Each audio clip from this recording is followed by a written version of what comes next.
ప్రియ సహోదరి సహోదరులకు ప్రభునందు వందనాలు. మరి పరిశుద్ధ గ్రంథంలో నుంచి కొన్ని విషయాలు తెలుసుకుందామండి. మరి తెలుసుకునే మొదట చిన్న విషయం నేను చెప్తాను.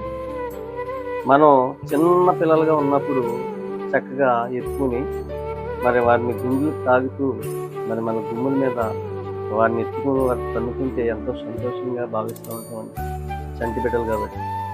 అదే తల్లిదండ్రులు ఆ బిడ్డలు పెద్దోళ్ళు అయిన తర్వాత మరి ఆ బిడ్డలు గుండెల మీద పెద్ద అయ్యాక తనితే మరి అప్పుడు సంతోషిస్తామంటారా?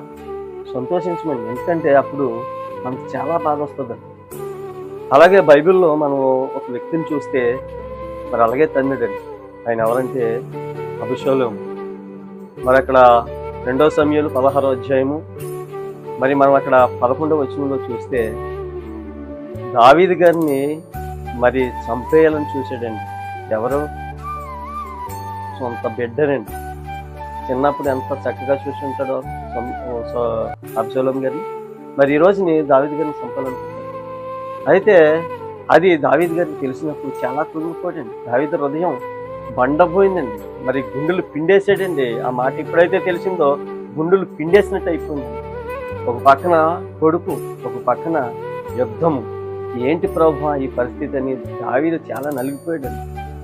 మరి నలిగిపోయినాక దావీదు మరి అబీషాలోము ఏమన్నా ఊరుకుంటున్నాడంటే ఊరుకుంటలేదండి. దావీదుని ఎప్పుడు చంపేద్దామని చూస్తున్నాడు, ఎదురు చూస్తున్నాడు. ఈ రోజు నువ్వు నేను కూడా మరి అబీషాలోము మీద ఉన్నాము, దావీదు మీద ఉన్నాం.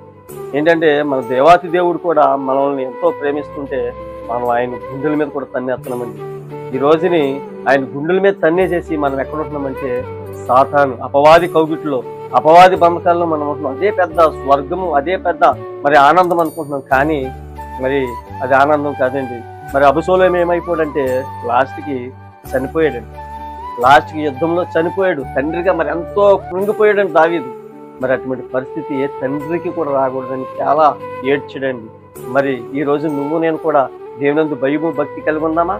కలిగి ఉంటే మరి దేవుడిని ఇప్పుడే అంగీకరించు. మరి దావీదు వలె నమ్మకముగా జీవించు. సరేనా? ఈ చిన్న వాక్యం దేవుడు దీవించు.